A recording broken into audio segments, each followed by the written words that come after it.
सहनावतु सहनौ भुनक्तु सह वीर्यं करवावहै तेजस्विनावधीतमस्तु मा विद्विषावहै।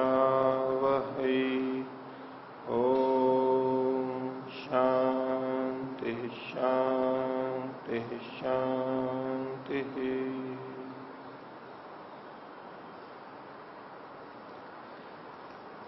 छांदोग्य उपनिषद को हम लोग देख रहे हैं।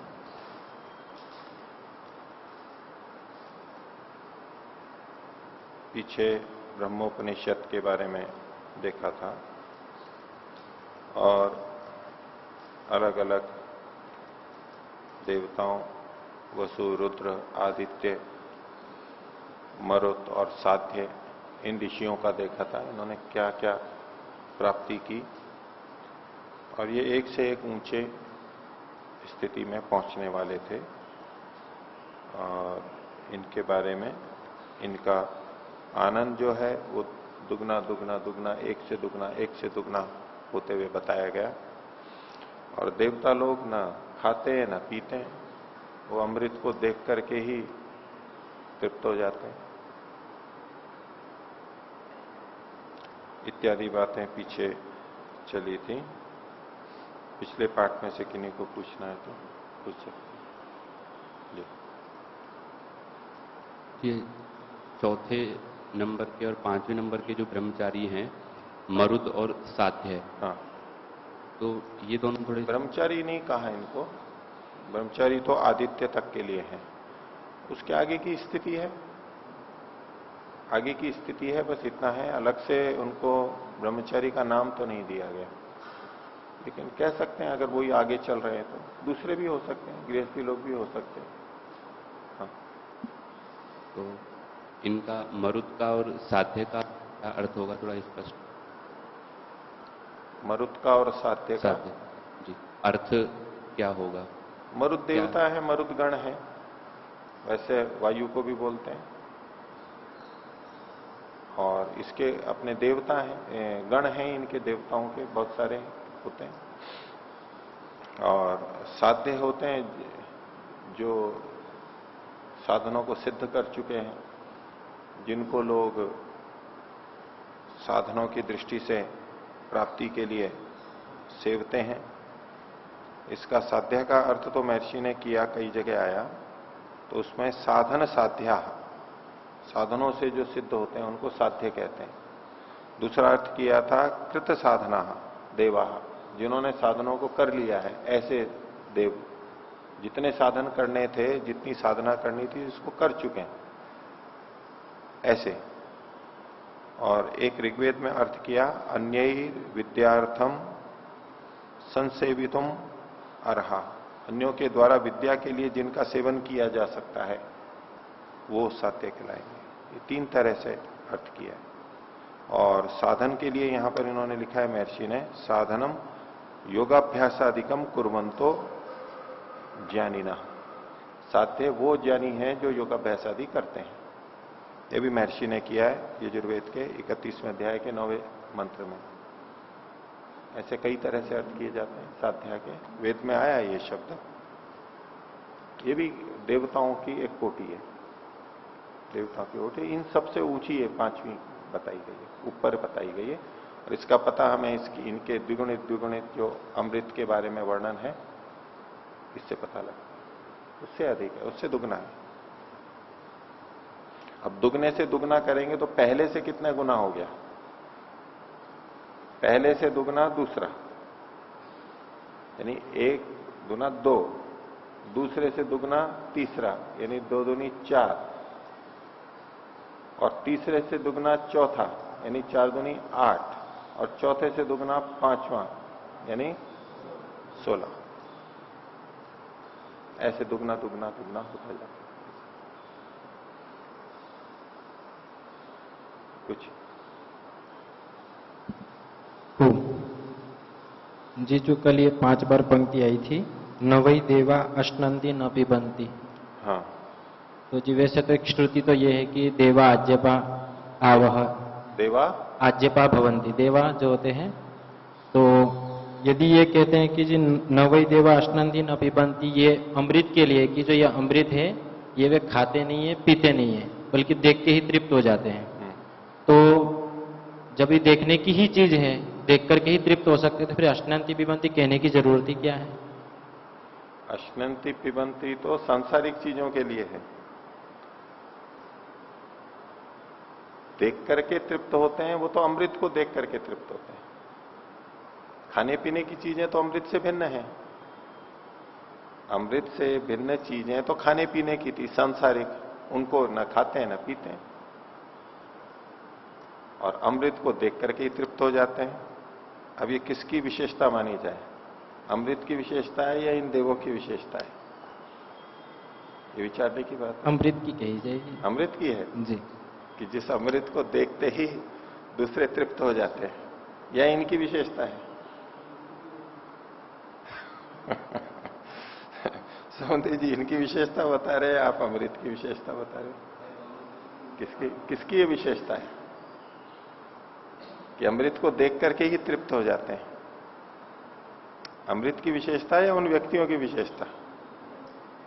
तो यहां जो वर्णन चल रहा है ये इन देवों की विशेषता का चल रहा है, इन्हीं की तो प्रशंसा की जा रही है।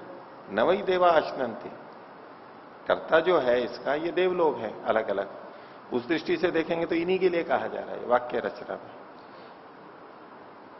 अमृत तो अमृत है, अमृत की विशेषता तो है, यहां अमृत की विशेषता नहीं बताई जा रही है, लेकिन ये देव लोग हैं जो अमृत को देख करके ही तृप्त हो जाते हैं। खाते पीते नहीं, और खाते पीते नहीं है। आपने कहा आज्यपा वही देवा, देवलोग घी को खाने वाले होते, पीने वाले होते। वो घी क्या? वो घी के फिर अर्थ ले लो। घी मतलब ये दूध से निकलने वाला घी या तो दूसरा घी, वो फिर अलग बात है। तो बहुत सारे हैं, लेकिन यहां खाने पीने का निषेध नहीं है, लेकिन यहां हम तात्पर्य देख रहे हैं। इसमें खाते पीते नहीं है का मतलब ये नहीं कि वास्तव में ही नहीं खाते पीते। अब वो तो देव ऐसी योनियां अगर मान लेते हैं मनुष्य से भिन्न, जहां कि उनके शरीर ही नहीं होते हैं, अशरीरी होते हैं, और वहां क्या खाना और पीना, वो स्थिति हो तो वो तो अलग बात है। लेकिन जहां इन देवताओं की बात चल रही है, ज्ञान जो ग्रहण कर रहे हैं, हमारी तरह मनुष्य हैं लेकिन देव विद्वान हैं, तो खाना पीना तो उनका भी चलेगा। लेकिन वो खाते हुए भी खाते नहीं है, पीते हुए भी पीते नहीं है। जैसे उनका क्या पीना? एक व्यक्ति बिल्कुल अगर सादा भोजन कर रहा हो तो उनको कहें कि भाई किसी ने कहा कि भाई इनको भोजन कराना है, बोले इनको क्या भोजन कराओगे, ये कुछ खाते ही नहीं है। क्या भोजन कराओगे, क्या खिलाओगे इनको, ये कुछ खाते ही नहीं है। ये वाक्य का प्रयोग होता है। अब तात्पर्य क्या है कि वो उसको कुछ विशेष खिलाना चाहते हैं, ठीक है। बोले क्या विशेष खिलाओगे, विशेष तो कुछ खाते ही नहीं है। अब तात्पर्य यहां पर है सामान्य भोजन तो करते ही हैं, और सामान्य भोजन करते ही हैं, उसका क्या खिलाना है इनको, वो तो रोज खाते ही हैं। अब बुलाओ भी उनको, उनके लिए भोजन भी बनाओ, और वो भी वही सामान्य उनको खिलाओ, तो उनको क्या खिलाना है, इनको क्या भोजन खिलाएं। कई माताओं के कई घरों में कई बार भोजन के लिए जाते हैं तो उनको यही चिंता सताती रहती है। उनको पहले से बताते हैं भाई ऐसा भोजन बनाना है, बिना मिर्ची का या बिना प्याज लहसुन का, ऐसा ऐसा। तो वो कहते हैं पता नहीं भोजन कैसा लगा होगा, तो क्योंकि खाना बनाने वालों को तो तृप्ति तब होती है जब खाने वालों को अच्छा लगे, उनको अच्छा लगे, प्रसन्नता, और वो दो शब्द अच्छे भी कहें, तब बनाने वाले को तृप्ति होती है। नहीं तो बोले क्या, ये तो पता नहीं कुछ आप बनवाया ही नहीं, कुछ बनाया ही नहीं, अब पता नहीं कैसा है खाना बना, कुछ खाया ही नहीं, कुछ खाया ही नहीं, कुछ क्या खाते आप, ऐसी भाषा का प्रयोग होता है। तो खाते हुए भी विशेष नहीं खाते हैं, उसमें रस नहीं लेते हैं, इसलिए इनको कहते हैं नाशनंती न पिबंती। हाँ जी, जैसे एक वाक्य है कि इसने ईश्वर का साक्षात्कार कर लिया। हाँ। तो इसने जो ईश्वर का साक्षात्कार किया, वहां पर भी अक्ष शब्द है और यहाँ पे भी दृष्टवा तृप्यंती। तो इससे ये पता लगता है कि यहाँ पर ये कहना चाह रहे कि ये अमृत ऐसा है कि जो खाया नहीं जाता है, पिया नहीं जाता है, बल्कि इसको देख करके ही तृप्त होया जाता है। तो उसका आपका अगर ये अर्थ है कि ना खाया ना पिया, मतलब सेवन नहीं किया उसका। खाने पीने में हम सेवन करते हैं, लेते हैं, देखने में तो सेवन नहीं करते, वो तो दूर रहता है। तो बिना सेवन किए उससे तृप्त हो जाते हैं, ऐसा तो नहीं लगेगा आनंद पे भी, परमात्मा पे भी। और इसको आप साक्षात्कार से ले रहे हो, तो वहां तो साक्षात्कार का मतलब ये नहीं है कि आप आंख को देख करके कह रहे हो कि बस दूर से देख रहे हैं, वहां तो भोगता है। साक्षात्कार में तो भोगना होता है, वहां पर आनंद को भोगता है, ज्ञान को प्राप्त करता है, ऐसे ही। तो उस तरह से देखना चाहते हो कि उसको देख करके ही तृप्त हो जाते हैं, जान करके। देखना मतलब जानना, उसको जान करके तृप्त हो जाते हैं। जानते हैं मतलब तो अनुभव तो होगा ही वहां पर, लेकिन चूंकि शरीर नहीं होता इसलिए उस तरह से नहीं होता। इस तरह से लौकिक रूप से जो हम खाना पीना करते हैं, वैसा खाना पीना उसके साथ में नहीं होता है। इस रूप में हम कह सकते हैं कि न खाना है न पीना है, बस वो तो देख करके जान करके ही तृप्त हो लेते हैं, अनुभव करके ही तृप्त हो लेते हैं। हाँ जी, पांचों अमृतों में जी क्या अंतर है जी? पांचों अमृतों में दुगने दुगने दुगने दुगने होता है ना।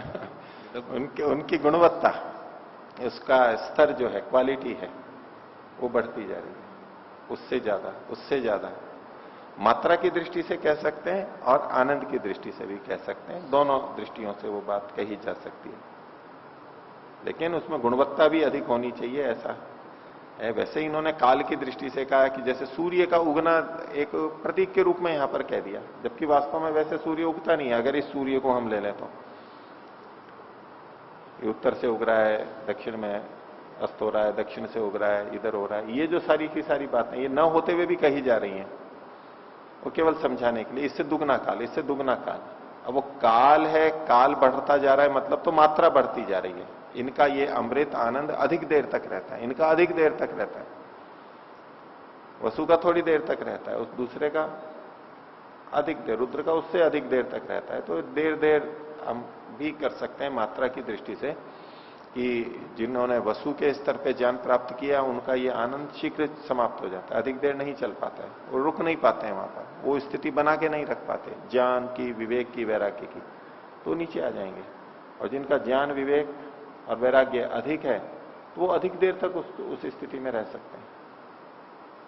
पहुंच तो गए, लेकिन अधिक देर नहीं रुक सकते। तो ये ज्ञान की वृद्धि से, विवेक की वृद्धि से, और फलतः आप वैराग्य भी जोड़ लीजिए, वैराग्य की वृद्धि से उस आनंद का काल बढ़ता चला जाता है, बढ़ता चला जाता है, अधिक अधिक होता जाता है। तो ये द्विगुणित्व अंतर यहां बता ही रहे हैं। ठीक है, तो आगे चलते हैं।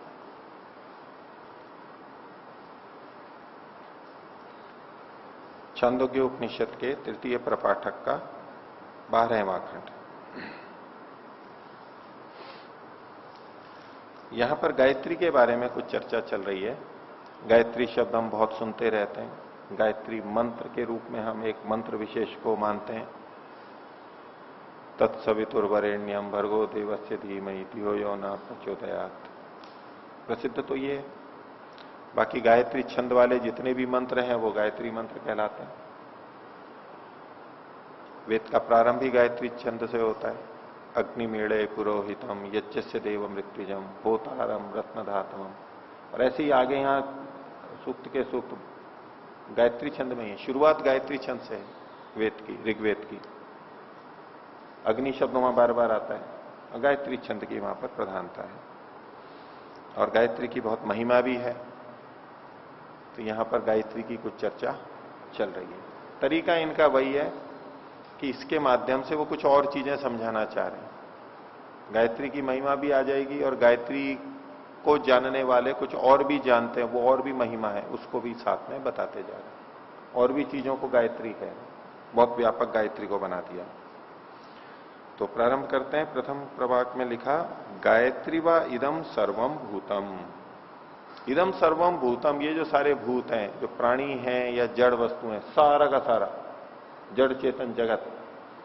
भूत शब्द से प्राणियों का भी ग्रहण होता है और भूत शब्द से ये महाभूत आदि जो होते हैं इनका भी ग्रहण होता है, तो सबको भी मिला सकते हैं। ये जो कुछ भी दिखाई दे रहा है ये सब गायत्री व इदम सर्वम भूतम, ये सब कुछ गायत्री है, सब कुछ गायत्री है।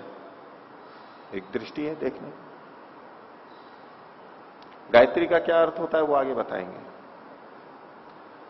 तो गायत्री व इदम सर्वम भूतम, फिर कहा यदिदम किंच, जो कुछ भी है ये जो कुछ भी है वह सारा का सारा, ये जो कुछ भी है वह सारा का सारा, ये सब गायत्री है। अब आगे इसको और बता रहे हैं। अब एक एक करके कुछ चीजें हम गिनाएंगे। तो कहा वाग वही गायत्री है, ये जो वाग है, वाणी है, ये गायत्री है। पहले कह दिया ये सब कुछ गायत्री है, जो कुछ भी है। एक हम कहते हैं कि ये सब कुछ, और उसके साथ में और बोल देते हैं जो कुछ भी, सब कुछ। सब कुछ मतलब सब कुछ, जो कुछ भी, छूटा नहीं है उसके अंदर, तो सभी सब कुछ गायत्री है। तो उसमें एक उदाहरण दे दिया, वाग्वई गायत्री, ये वाणी है, ये गायत्री।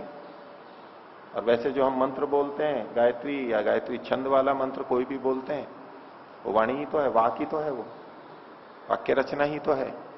तो वाग्वई गायत्री, ये वाणी है, ये गायत्री है, गायत्री वाणी है, वाग्वई गायत्री। आगे कहा वाग्वा इदम सर्वम भूतम, ये जो सारे भूत हैं ये वाणी ही है। ये जो सारे भूत हैं ये सारे के सारे वाणी हैं। अब कैसे वाणी है? जड़ चेतन जो भी सब दिख रहे हैं ये सब वाणी है। वाणी क्या करती है? वाणी कुछ प्रकट करती है, कुछ ही चीज को प्रकाशित करती है, अभिव्यक्त करती है। तो बोले ये सारी चीजें वाणी है। वाग्वई इदम सर्वम भूतम, ये जितने भूत हैं, ये प्राणी है, ये सब वाणी है। ये जो जड़ वस्तु है ये भी सब वाणी है, कुछ प्रकट कर रही हैं, ये कुछ कह रही हैं। हम लोक में भी इस बात को बोलते हैं। किसी घर में गए, बंद पड़ा है बहुत दिनों से, खोला, जाले वाले लगे हैं, गंदगी है, बोले मकान कुछ कह रहा है, कह रहा है। और जो अपराध शाखा वाले होते हैं जो छानबीन करते हैं छोटी मोटी चीजों को, कहीं अपराध हो जाता है, जाते हैं, हमारे को स्थूल कुछ चीजें दिखाई देती हैं, वो छोटी छोटी चीजों से वहीं से करते हैं, वही चीजें बोलती हैं कुछ वहां पर। क्या चीज गिरी पड़ी है, क्या बिखरी पड़ी है, कहां कौन सा निशान है, उसी से वो ले लेते हैं, वही सारी कहानी को कह देती है। यहां ऐसा हुआ होगा, यहां ऐसा होगा, यहां ऐसा होगा, कहानी कह देती है ना वो वस्तुएं, वो स्थितियां। तो स्थिति परिस्थिति कुछ ना कुछ बोल देती है, कहानी बोल देती है। हम किसी के घर जाएं, रह भी रहे हैं, उसके घर को देखते ही पता लग जाता है, कुछ कहानी कह जाती है। तरह तरह की कहानियां पता लग जाती है। घर में जाओ कहीं भी पता लग जाएगा, आश्रम में जाओ वहां की कहानी पता लग जाएगी, बिना बोले वही कहानी कह देते हैं। तो जड़ वस्तु भी कुछ कहती है ना, हमें जताती है, बताती है। तो वाग्वा इदम सर्वम भूतम, ये सारे भूत वाक ही हैं। पहले कह दिया था कि ये सारे भूत हैं वो गायत्री हैं, फिर कह दिया था कि जो कुछ भी, और ये जो वाणी है ये गायत्री है, और ये जो सारे भूत हैं ये वाक ही तो हैं। हर चीज कुछ ना कुछ कह रही है, अपना संदेश दे रही है। अब गायत्री का क्या मतलब है? क्यों ये सब गायत्री हैं? तो कहते हैं गायती च त्रायते च। गायत्री, गाय शब्द तो गायती, ये गाती हैं, बोलती हैं, कुछ बताती हैं, जतलाती हैं, इसलिए गायत्री, गायती। और त्रायते, ये रक्षा करते हैं। ये जितनी वस्तुएं हैं संसार की, जड़ या चेतन प्राणी जो भी, ये कुछ ना कुछ बता रहे हैं, कथा कह रहे हैं। और ये रक्षा भी करते हैं, हमें जनाते भी हैं और हमारी रक्षा भी करते हैं। ये सब कुछ न कुछ रक्षा के लिए है। परमात्मा ने इनको इस तरह बनाया है कि ये कुछ न कुछ कह रहे हैं और हमारी रक्षा भी कर रहे हैं, हमारा हित भी कर रहे हैं। अब चाहे गाय घोड़े हों, चाहे पेड़ पौधे हों, चाहे मिट्टी हो, चाहे पानी हो, चाहे हवा हो, ये कुछ न कुछ कह रहे हैं और कुछ न कुछ हमारी रक्षा कर रहे हैं। इसलिए ये सब गायत्री हैं। तो गायत्री को किस व्यापक रूप से देख रहा है व्यक्ति? उस गायत्री को जानता है, गाने वाले को तार देती है, उसके लिए हित करती है। अब उसी तरह इस गायत्री को व्यापक कर दिया है उसने, गायत्री की ही साधना चल रही है। तो गायत्री वा इदम सर्वम भूतम यदिदम किंच वाग वही गायत्री वाग्वा इदम सर्वम भूतम गायती च त्रायते च। इसमें दो चीजों का हमें पता हो तो तीसरा संबंध अपने आप जुड़ जाता है। जैसे पहले इन्होंने कहा गायत्री वा इदम सर्वम भूतम, तो गायत्री बराबर सर्वभूत। फिर कहा वाग वही गायत्री, वाणी है वो गायत्री है, तो वाग बराबर गायत्री। तो फिर वाग बराबर सर्वभूत अपने आप निकल के आ जाएगा। जैसे क बराबर ख, बीज गणित में जैसे करते हैं, क बराबर ख और क बराबर ग, इसका मतलब है ख बराबर ग। इनका मान जो है वो बराबर हो जाता है। क उतना ही है जितना कि ख है, एक वाक्य हो गया। दूसरा का क जितना है उतना ही ग है, ठीक है। अब ख और ग कितने हैं ये बराबर हैं ये नहीं पता था, लेकिन ये दोनों क के बराबर हैं, इसलिए ये दोनों भी आपस में बराबर हैं, ठीक है। ये आपस में जोड़ हो जाता है। तो ना गायत्री वा इदम सर्वम भूतम, गायत्री बराबर सर्वभूत, और वाग वही गायत्री, और वाणी है वो गायत्री है।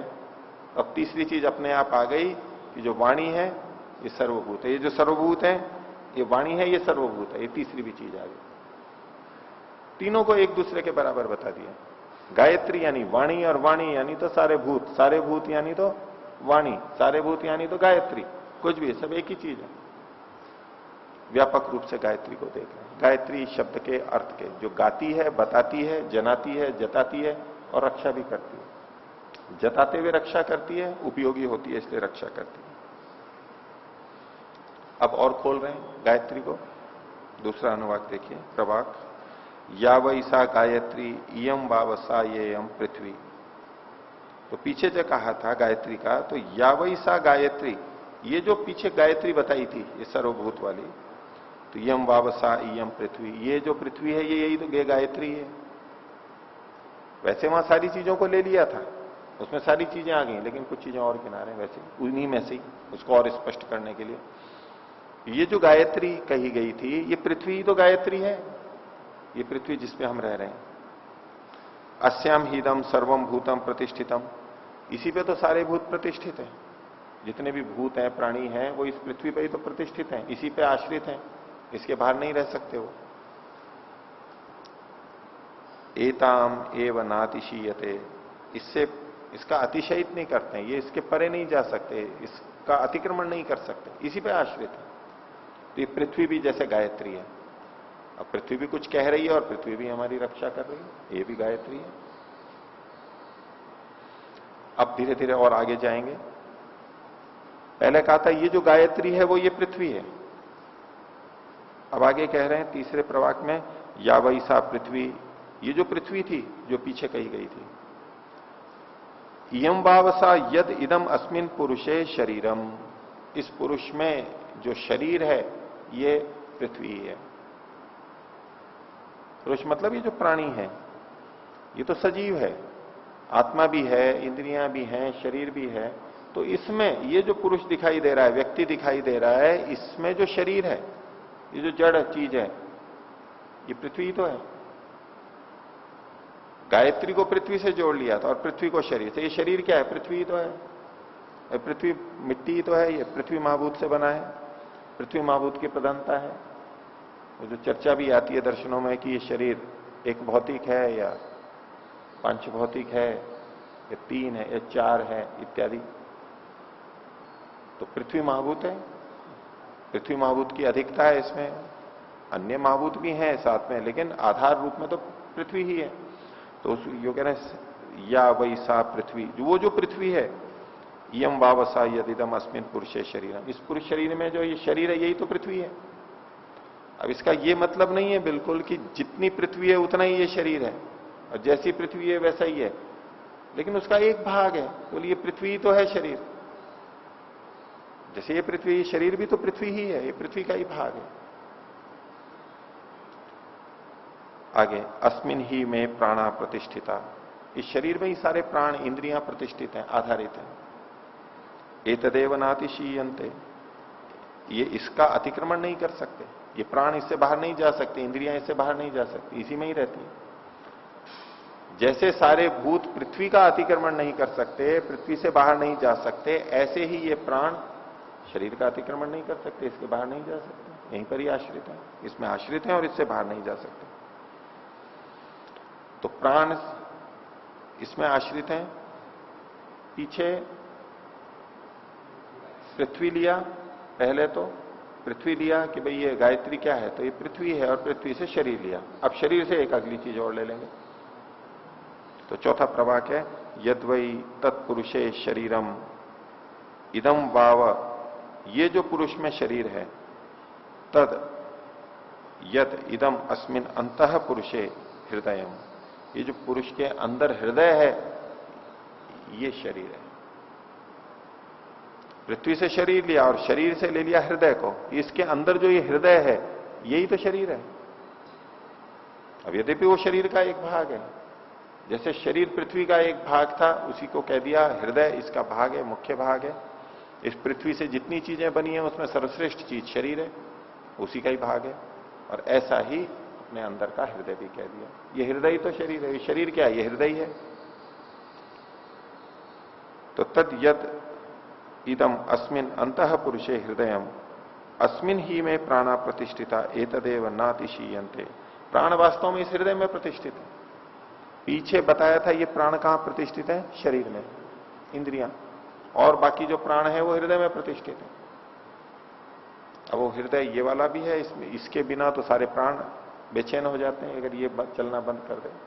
और मस्तिष्क के लिए कह देंगे तो इस भाग में भी हमारे सारे प्राण, सारी इंद्रियां यहां प्रतिष्ठित हैं, पांचों ज्ञानेंद्रियां यहां पर प्रतिष्ठित हैं। पूरे शरीर में त्वचा भी है लेकिन यहां भी है, और बाकी इंद्रियां सारी यहीं पर ही है। जो ऊर्ध्व का भाग है सब प्राण, सारी इंद्रियां यहीं प्रतिष्ठित है। आगे तो ये जो गायत्री का इन्होंने वर्णन प्रारंभ किया था, और गायत्री ये सब कुछ है, गायत्री त्रायते, दो चीजें जोड़ करके इन्होंने कथन किया तो गायत्री को। अब उस गायत्री की ये जो दिखती है उसको एक थोड़ा और अलग ढंग से कह रहे हैं कि सैषा चतुष्पदा षड्विधा गायत्री। ये गायत्री कैसी है? चतुष्पदा, 4 पैर वाली है, 4 पाद हैं उसके, 4 पद हैं, 4 चरण है यूं कहिए। और षड्विधा 6 प्रकार की है ये षड्विधा गायत्री। जो हम गायत्री छंद देखते हैं, गायत्री मंत्र देखते हैं, ये 3 चरण वाली होती है, 3 त्रिपदा होती है। तत्सवितुर्वरेण्यम 1, भर्गो देवस्य धीमहि 2, धियो यो न प्रचोदयात् 3। ये 3 होते हैं। लेकिन गायत्री एक पदा भी होती है, द्विपदा भी होती है, त्रिपदा भी होती है, प्रसिद्ध त्रिपदा है। 3 त्रिपदा गायत्री ही अधिकतर मिलती है, प्रधान वही है, लेकिन एक पदा भी मिलती है, द्विपदा भी मिलती है, और चतुष्पदा भी मिलती है, और पंचपदा भी मिलती है वेद के अंदर 5 तरह से। तो यहां इन्होंने क्या कहा? चतुष्पदा। और चतुष्पदा में इन्होंने 4 चीजें ले ली हैं, एक तो वाणी, एक पृथ्वी, एक शरीर और हृदय, इस रूप में 4 वाली लिखी। गायत्री छंद के अंदर 24 अक्षर होते हैं, सामान्यतया 24 होते हैं, और त्रिपदा गायत्री जब लेते हैं तो 8-8 उसमें होते हैं, 8 या 24। सामान्यतया ये 24 मुख्य यही लक्षण माना जाता है। लेकिन यदि इसमें एक अक्षर कम होता है, एक वर्ण कम होता है, 24 की जगह 23 होते हैं, वो भी गायत्री ही मानी जाती है। लेकिन एक कम होता है, उसको निश्चित गायत्री बोल देते हैं। जो गायत्री हम बोलते हैं तत्सवितुर्वरेण्यम, वो निश्चित गायत्री है, उसमें एक वर्ण कम है, 23 है उसमें, 24 नहीं है। वो निश्चित गायत्री कहलाती है। और यदि किसी में 2 कम हो, यानी 24 से 2 कम हो, 22 हो, तो भी गायत्री कहलाती है, लेकिन विराट गायत्री कहलाती है। उसका नाम विराट, एक विशेषण जोड़ देते हैं उसमें। जो मुख्य है 24 है, वो केवल गायत्री कहलाती है। 1 कम है तो निश्चित, 2 कम है तो विराट। इसी तरह से 24 से अधिक यदि एक वर्ण मिल रहा हो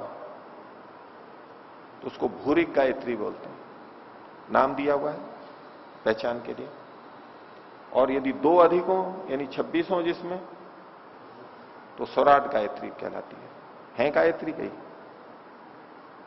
तो ये इस तरह से भी यूं किया जाता है इसको वर्णन। और इसमें भी गायत्री के 3, 4 जितने भी चरण हैं, त्रिपदा है, चतुष्पदा है, उसमें भी भेद किए जाते हैं कि पहले वाले में 1 कम है, दूसरे वाले में 1 कम है, तीसरे वाले में 1 कम है, बीच वाले में एक ऐसे है, बढ़ते हुए क्रम में है 6, 7, 8 या 7, 8, 9, किस क्रम से है, पहले ज्यादा है फिर कम है, इस आधार पे अलग अलग तरह के मिलते हैं। 1 कम वाला भी मिलेगा, वो भी कई तरह का होगा, उसमें पहले में 1 कम है, दूसरे में 1 कम है, तीसरे में 1 कम है, 8, 8, 7 है, या 7, 8, 8 है, या 8, 7, 8 है। इनके अलग अलग नाम दे रखे हैं पहचान के लिए, वो उसके वर्णन विस्तार से हैं। तो ये जिस गायत्री को कह रहे हैं वो सैषा चतुष्पदा गायत्री, 4 चतुष्पदा है, वो 4 उसके चरण है। और षड्विधा 6 प्रकार की है। विधा वैसे 6 प्रकार की बोलते हैं, लेकिन अगर गायत्री के हम 24 अक्षर मानते हैं जो मुख्य लक्षण है, तो और 4 वाले चरण है, तो इसमें 6 के 4 हो जाएंगे, 6 चौका 24। त्रिपदा होती है, उसमें 8 3 बार होते हैं, 8 3 24। तो ये षड्विधा जो है, इसकी व्याख्या दूसरे ढंग से ये होती है कि इसमें 6 अक्षर होते हैं, 6 के 4 चरण होते हैं। तद एतद ऋचा अभ्यनुक्तम, जो कि ये ऋचा के द्वारा कहा गया है। चतुष्पदा गायत्री है। गायत्री मतलब ये गान भी कर रही है, प्रकट भी कर रही है, और त्राण भी कर रही है, हमारे रक्षा भी कर रही है। तो इसके 4 चरण हैं। उन 4 चरणों को बताने के लिए एक ऋचा का वर्णन किया, जो कि आगे बताई गई है। तो छठे प्रवाक में वो मंत्र दिया है, तावानस्य महिमा ततो ज्ञायाश्च पुरुष पादोस्य सर्वाभूतानि त्रिपादस्यामृतम दिवि। तो इसमें 4 पादों का वर्णन किया गया दूसरी पंक्ति में। पादोस्य सर्वाभूतानि, ये जो सारे भूत हैं जितने भी अभी बताए गए, जो कि गायत्री जिनको कह रहे थे, वो तो इसका केवल एक चरण है, एक भाग है। त्रिपादस्यामृतम दिवि, और 3 चरण इससे 3 गुना ज्यादा, यानी कई गुना ज्यादा, बहुत अधिक, वो तो अमृत रूप है, द्विलोक में है, ज्ञान रूप में है, प्रकाश रूप में है। पहली में पंक्ति में कहा तावानस्य महिमा, तावान मतलब एतावान, इसमें पाठभेद भी है। पाठभेद मतलब यजुर्वेद में जो मंत्र है वहां एतावानस्य महिमा, एतावान है, और ये जो यहां दिया गया है ये सामवेद का है, क्योंकि छांदोग्य उपनिषद के इनके उद्गीत इस सामवेदी है, सामवेद के चरण वाली है। तो पुरुष सूक्त का ये तीसरा मंत्र है, यजुर्वेद में 31वें अध्याय का तीसरा मंत्र है। और पुरुष सूक्त ऋग्वेद में भी आया है, ऋग्वेद के 10वें मंडल में आया है, वहां पर भी तीसरा मंत्र है ये, लेकिन वो यजुर्वेद का जैसा ही है, एतावानस्य, एतावान है वहां पर। और महिमा ततो है, वहां है महिमा तो, महिमा अतो ज्यायांश, महिमा तो है, यहां है महिमा ततो, ये भी विशेष है। तो ये जो, और दूसरी पंक्ति में भी पादों से सर्वाभूतानी, वहां पादों से विश्वाभूतानी, विश्व शब्द सर्व के लिए आता है, यस्य विश्व उपासते, विश्व मतलब सारा, सब, विश्व शब्द सबके लिए आता है। तो वहां एक जगह पादों से विश्वाभूतानी है, यहां पादों से सर्वाभूतानी है, सामवेद का है। और सामवेद में भी ये जो मिलता है ये इस रूप में नहीं मिलता है, ये 2 मंत्रों की पंक्तियां हैं अलग अलग। वहां पर जो ऊपर वाली पंक्ति है तावानस्य महिमा, ये 620वें मंत्र की पहली पंक्ति है, और जो दूसरी पंक्ति है पादों से सर्वाभूतानी, ये 619वें मंत्र की दूसरी पंक्ति है। अतः वहां पर सामवेद में जो अभी उपलब्ध होता है वो नीचे वाली पंक्ति पहले आती है, वो पूर्व मंत्र की दूसरी पंक्ति है, और जो यहां जो प्रथम पंक्ति है वो अगले मंत्र की पहली पंक्ति है। यहां इस तरह से यहां समायोजन किया हुआ है। तो तावानस्य महिमा, इसको दूसरी ढंग से भी लेते हैं कि गायत्री मंत्र जिसकी व्याख्या करता है, ये सारी उसी की महिमा है, उसी ब्रह्म की महिमा है। गायत्री, गायत्री को बहुत व्यापक बता दिया। मंत्र को लेंगे तो जो गायत्री मंत्र जिसकी महिमा कर रहे हैं, गायत्री छंद जिसकी महिमा गा रहे हैं, वो सब उसी की महिमा है। उसकी किसकी? उसी परमात्मा की महिमा है। तो मंत्र की दृष्टि से वो जो भी महिमा गा रहे हैं वो परमात्मा की महिमा है, एक बात। दूसरा जो इन्होंने वर्णन किया कि गायत्री, ये जो सारे भूत हैं, ये जो कुछ भी है, ये सब कुछ गायत्री है। तो अब गायत्री का मतलब लेंगे, ये जो सारे भूत हैं, चराचर जगत है, ये भी गायत्री है। ये सब क्या है? ये परमात्मा की ही महिमा है। जितना जड़ जगत है वो भी परमात्मा की महिमा है, और जो चेतन जगत है वो भी परमात्मा की महिमा है। अर्थात ये सब चीजें परमात्मा की महिमा को बता रही हैं, परमात्मा की महिमा को प्रकट कर रही हैं। तो इस दृष्टि से कह दिया ये सब परमात्मा की ही महिमा है। तावान अस्य महिमा, ये सब, ये जो सारा है, ये तावान, ये सारी की सारी परमात्मा की महिमा है। लेकिन वो जो पुरुष है, वो जो ब्रह्म है, परमात्मा है, ततो ज्यायाश्च पुरुष है, वो तो इससे भी बड़ा है, इससे भी ऊंचा है, इससे बहुत बड़ा है। यही हमें बहुत बड़ा दिखता है। ये सारी की सारी उसकी महिमा है, लेकिन ये बहुत थोड़ी सी है, वो तो इससे भी बड़ा है। और ये जो दिखाई दे रहा है वो पादोस्य विश्वभूतानि, वो तो उसका एक चरण है, और त्रिपादस्यामृतम दिव्य, उससे 3 गुना ज्यादा है, उससे कई गुना ज्यादा, बहुत बड़ा है उससे। ये तो उसका थोड़ा सा है। तो ये सब गायत्री की महिमा बताते हुए ये परमात्मा की महिमा को बता रहे हैं, गायत्री मंत्र से भी और इससे भी। गायत्री मंत्र से भी हम परमात्मा तक पहुंच सकते हैं, और इस संसार से जो सब भूत चराचर जगत है, इससे भी हम परमात्मा तक पहुंच सकते हैं। इधर भी गायत्री मंत्र से हम परमात्मा की महिमा को गा रहे हैं, उसकी स्तुति कर रहे हैं, और इधर इसको देख करके भी परमात्मा की महिमा स्तुति हम कर सकते हैं, उसी भाव में जा सकते हैं, उसी स्थिति में जा सकते हैं। ये सब को सब गायत्री है।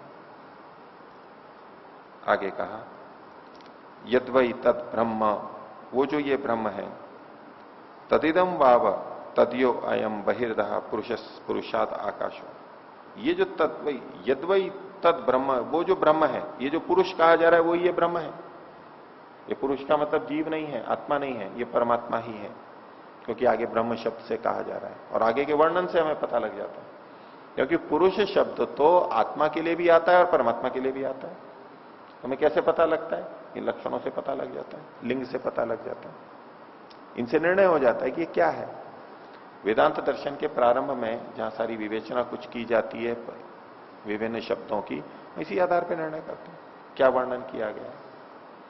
और मीमांसा की दृष्टि से देखें तो श्रुति, लिंग, वाक्य, प्रकरण, स्थान और समाख्या, ये 5 चीजों का वर्णन करता है मीमांसा। तो उसमें श्रुति के बाद में लिंग, ये दूसरा आता है।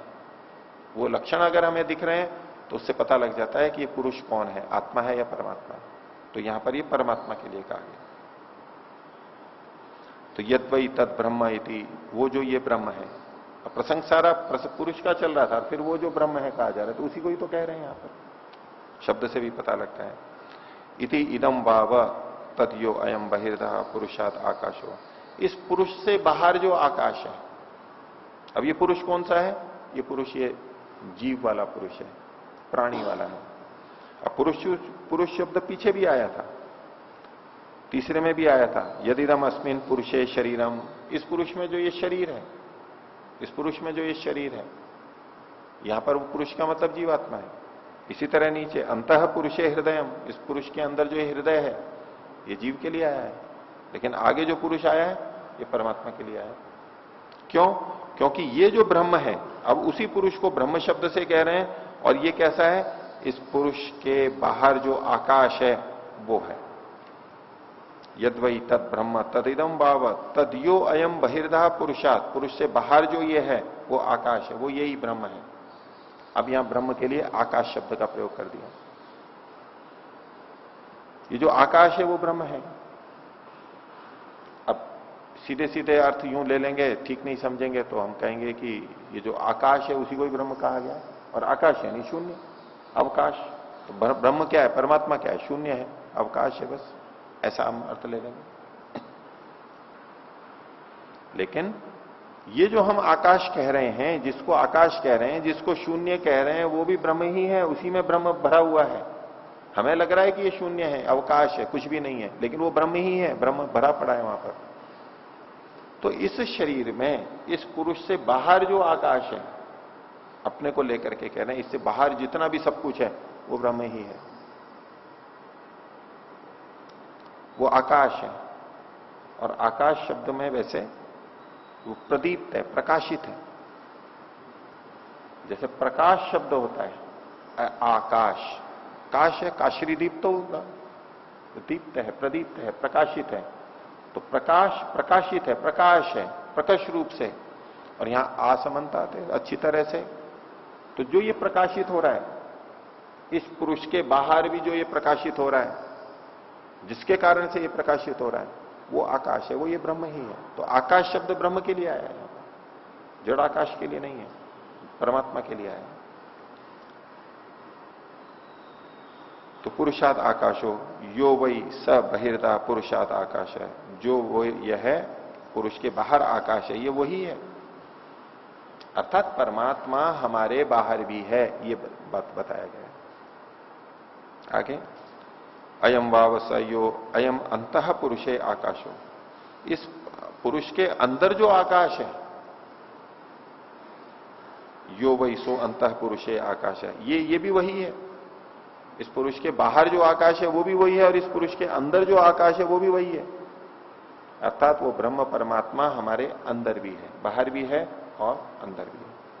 तो अयम वावसयो अंतः पुरुषे आकाशो, यो वही सो अंतः पुरुषे आकाश। और आगे कहा नवा अयम वावसो अयम अंतर हृदय आकाश। अभी तो शरीर के अंदर कहा था, पुरुष के अंदर, अब कह रहे हैं हृदय के अंदर भी जो आकाश है।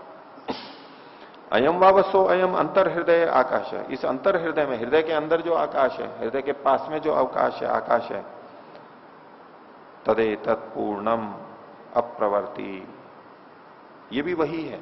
अंदर जो है हृदय में वो भी वही है, शरीर के बाहर भी वही है, इस पुरुष के शरीर के अंदर भी वही है, और इसके हृदय के अंदर जो है वो भी वही है, भेद नहीं है उसके अंदर।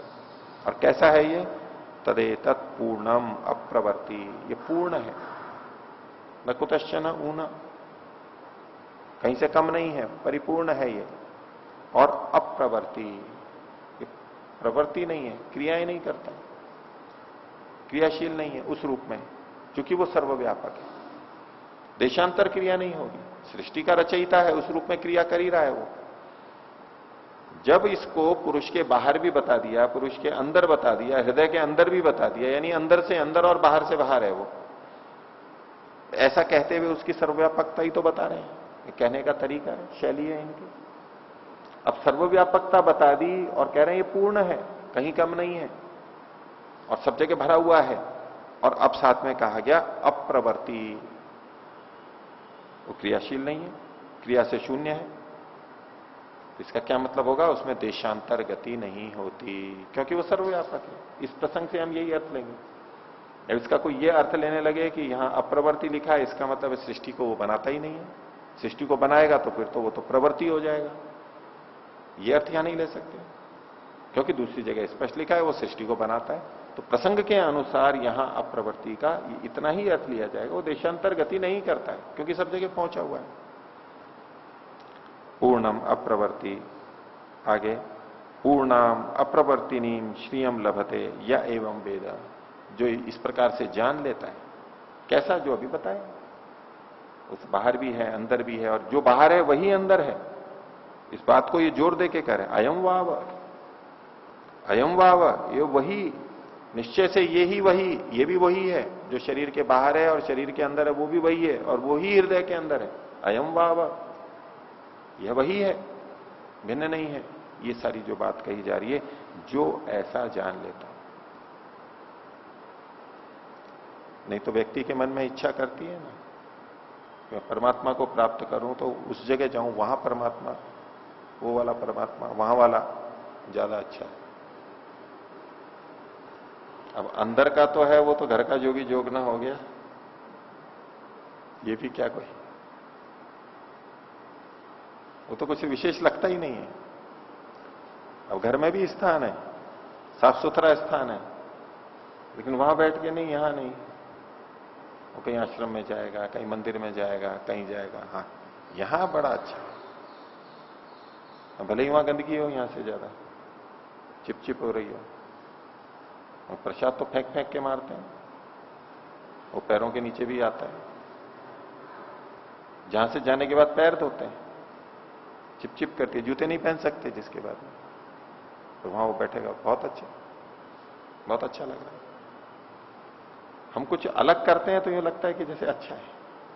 एक नए स्थान की, नई जगह की, नए व्यक्तियों की एक उत्सुकता होती है ना, एक रुचि होती है, नए नए व्यक्तियों से मिलते हैं। यात्रा कईयों को इसीलिए अच्छी लगती है, नए नए स्थान देखते, नए नए व्यक्तियों से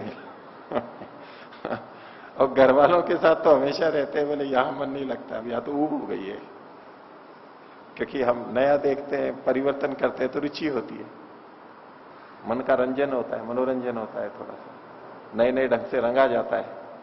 यहां तो रंग चुका है, एक ही रंग है, अब थोड़ा और रंग लगाएंगे, थोड़ी और चित्रकारी करेंगे तो मन का रंजन होगा ना, मनोरंजन होगा, बाहर जाकर के अच्छा लगता है। पहले मनोरंजन थोड़ा ज्यादा देर कर लो, वो जो यात्रा में बड़े अच्छे लग रहे हैं उनके साथ थोड़ा सा 2-4 दिन 10 दिन रह करके देख लो, अभी तो अच्छे लग रहे हैं बातचीत में, 2-4 दिन साथ रहोगे तो पता लगेगा, और ये स्थान इतने अच्छे अच्छे लग रहे हैं, थोड़े दिन रह के देखो फिर पता लगेगा यहां कितना कष्ट होता है। अभी तो जब में जेब में पैसे हैं तो होटलें भी अच्छी लग रही हैं, खाना भी अच्छा लग रहा है, और थोड़े दिन में घर की याद आने लगती है, अरे तो जेब खाली हो रही है।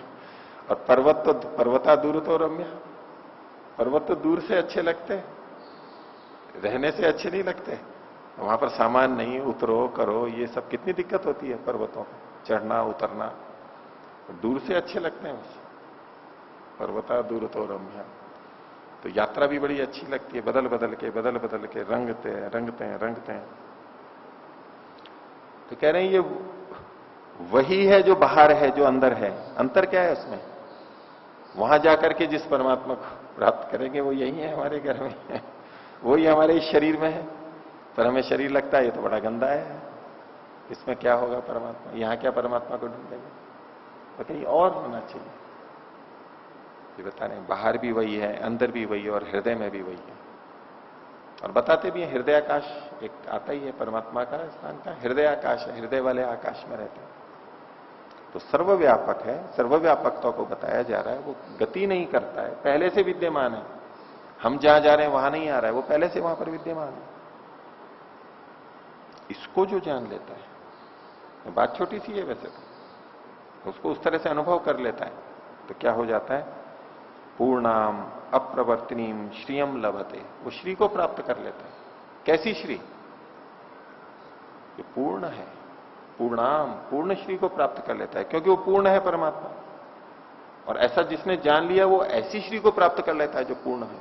और जो एक जगह पे जानता है परमात्मा को, वो पूर्ण श्री को प्राप्त नहीं कर सकता।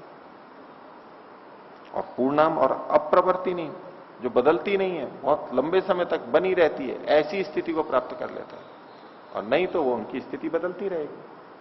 और जब तीर्थ पे गए तो बोले भगवान के पास में, और घर आ गए तो बस तीर्थ तो है नहीं है घर, तो वहां वो भाव ही नहीं रहे उसका, उतर जाएगा। और जो तीर्थ में रहते हैं उनको देख लो, उनका क्या होता है, उनको वो तीर्थ ही नहीं लगता, वही इतनी गंदगी करते रहते हैं, तीर्थ में रहते रहे, वो दूसरे तीर्थ के लिए जाते हैं, वो इसी से खुश होते रहते हैं। लोग आके सुनाते रहते हैं आप तो बड़े सौभाग्यशाली हो, भाग्यशाली हो, यहां रह रहे हो, तीर्थ में रह रहे हो, आपको तो यही है, इसके पास में रह रहे हो, इस नदी के पास में रह रहे हो। उनको वही सुन करके ही अच्छा लगता है।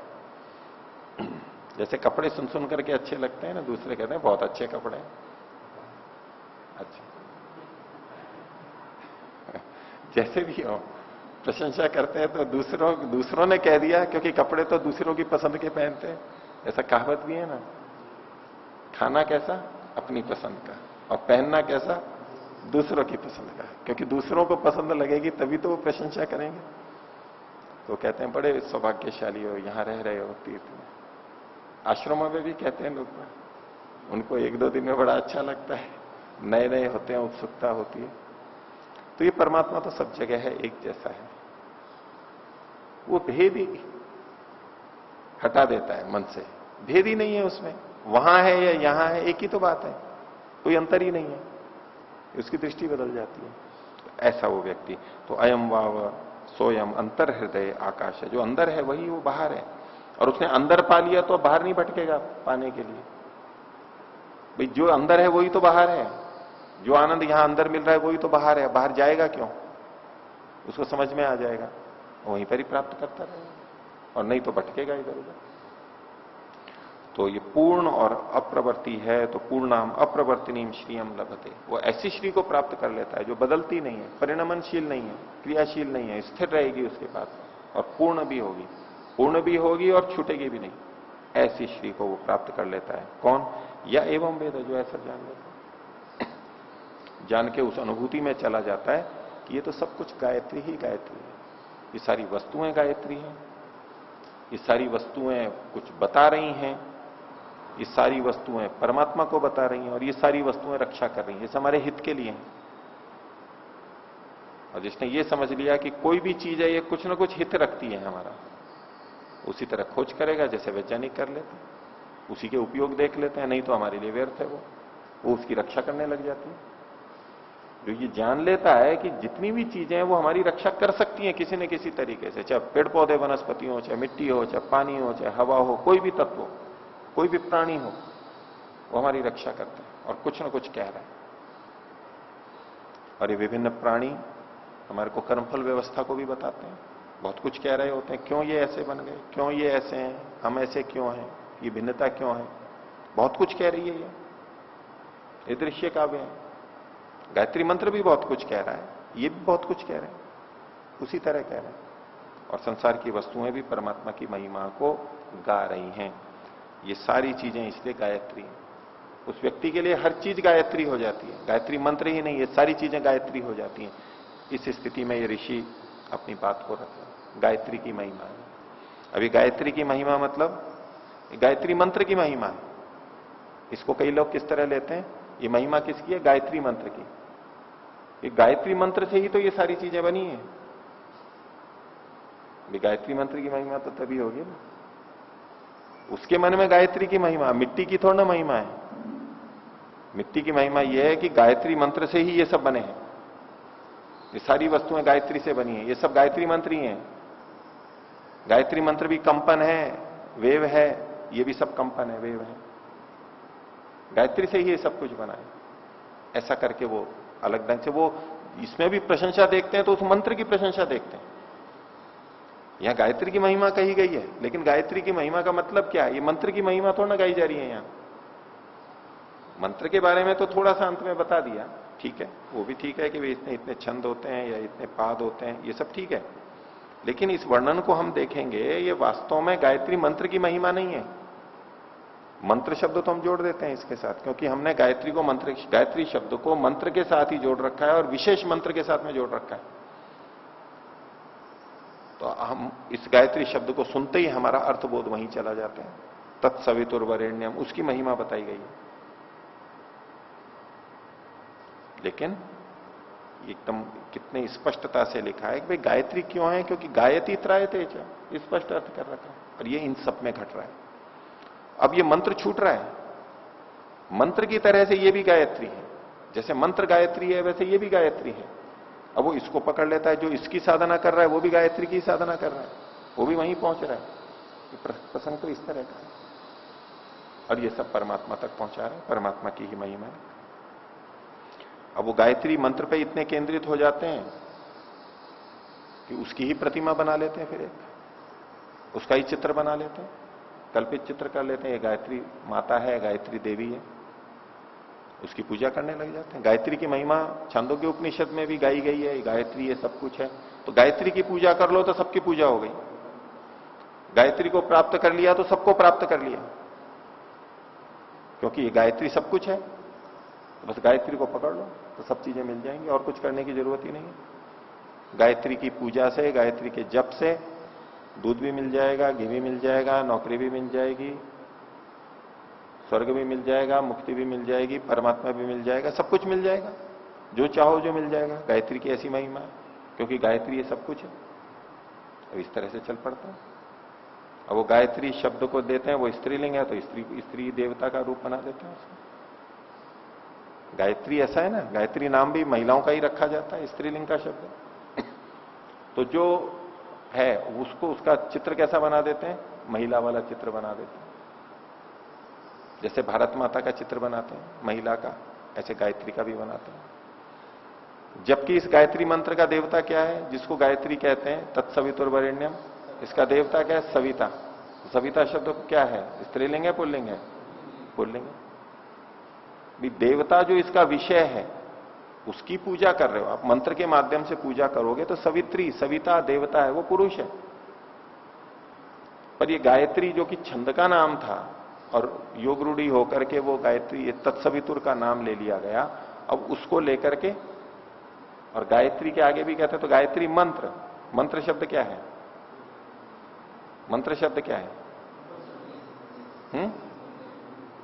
पुल्लिंग। अब गायत्री शब्द तो स्त्रीलिंग है, गायत्री तो विशेषण है वहां पर।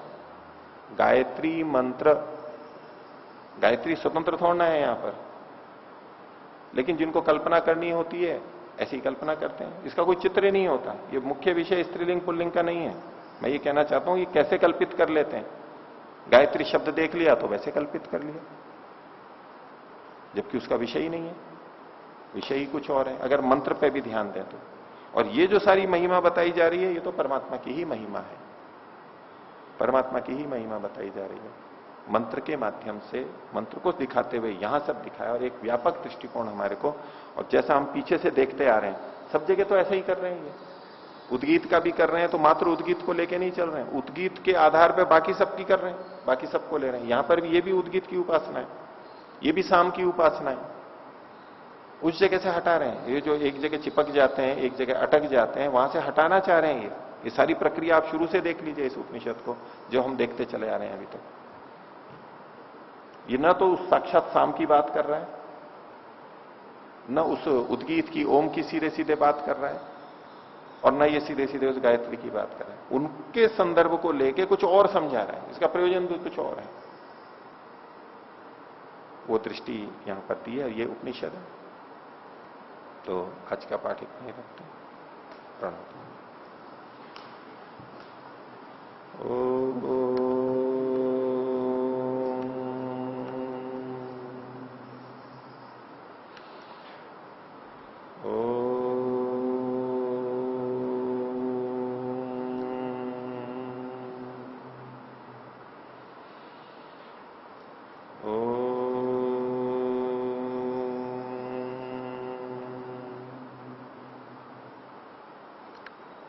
सभी को सदर अभिवादन। ओम शांति।